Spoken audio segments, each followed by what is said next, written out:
This is the Padua Podcast Network. And there was just this huge pile of pig pancreases. It's crazy, but that's how they used to do it. And hey, it worked. So, Running a Fever, episode 249, Diabetes.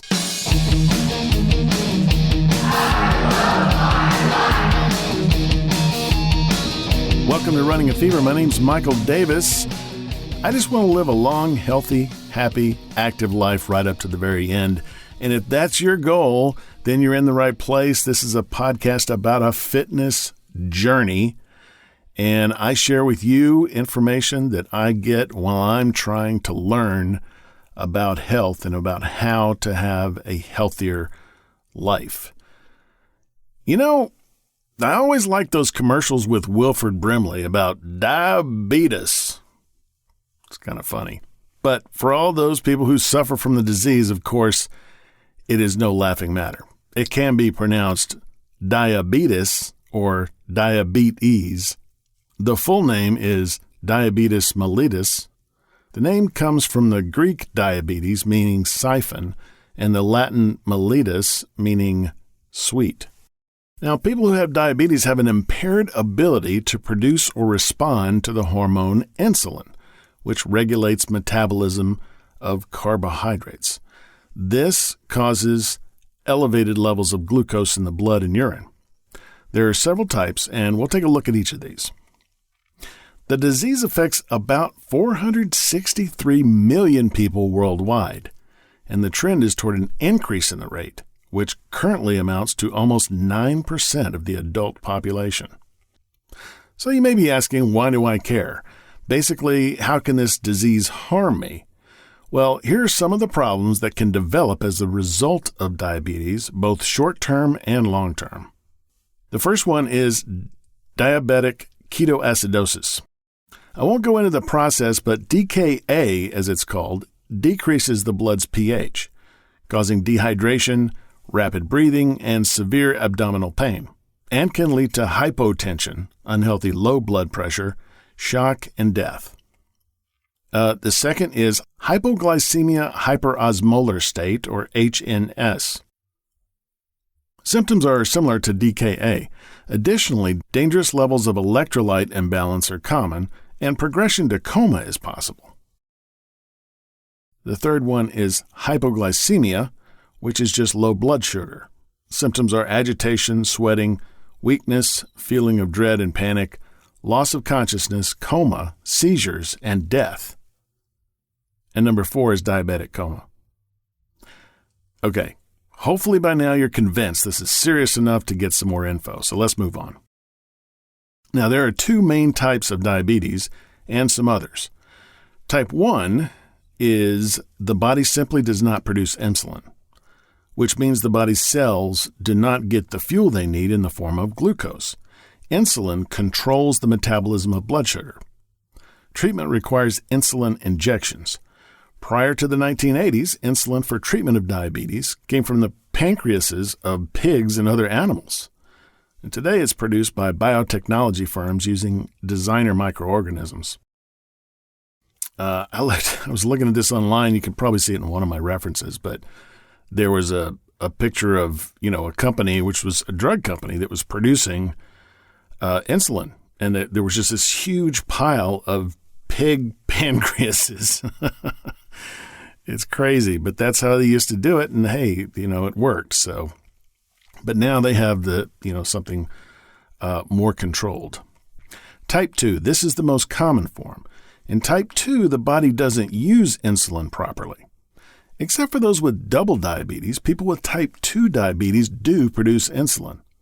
Treatment can include insulin, or it can be treated with drugs like metformin.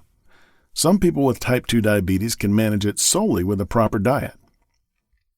Now, if you've been around for a while, you may have heard type 1 referred to as childhood onset diabetes, juvenile diabetes, and insulin-dependent diabetes mellitus. In the past, type 2 has been called adult onset diabetes, obesity-related diabetes, and non-insulin-dependent diabetes mellitus. Now, they're just known as type 1 and type 2. Other types include gestational diabetes, maturity onset diabetes of the young, MODY, genetic mutations, and abnormal insulin, diabetes caused by various diseases of the pancreas, steroid diabetes.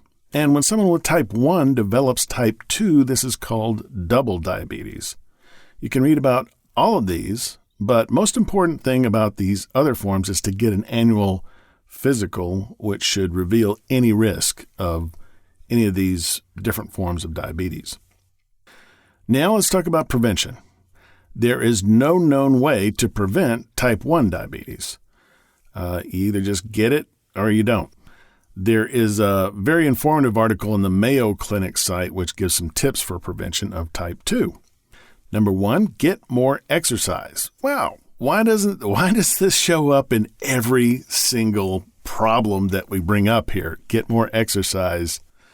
Studies show that both aerobic exercise and resistance training, weightlifting, can help control diabetes. Exercise boosts your sensitivity to insulin. By the way, you can check your insulin resistance at your annual physical. Check with your doctor to make sure that's included in the blood tests. Number 2, get plenty of fiber. You get fiber in whole fruits, vegetables, beans, whole grains, and nuts.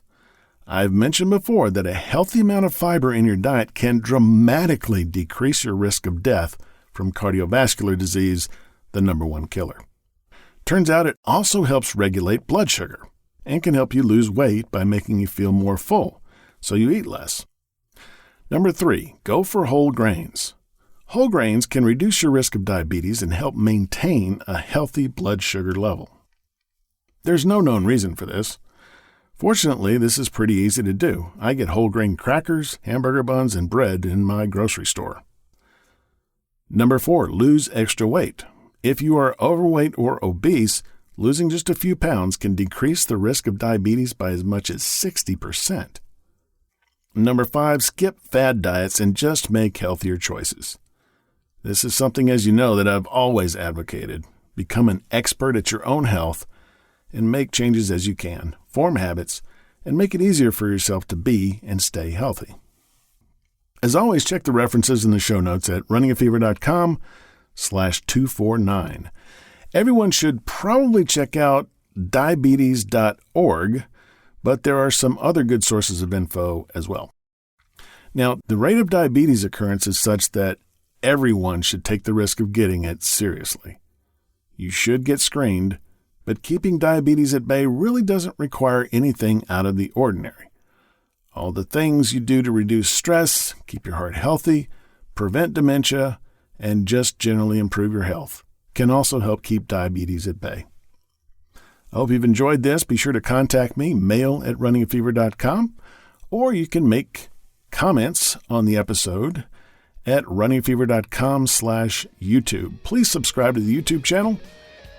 I will talk to you next time. Until then, keep the fever. And if you don't have the fever, catch the fever.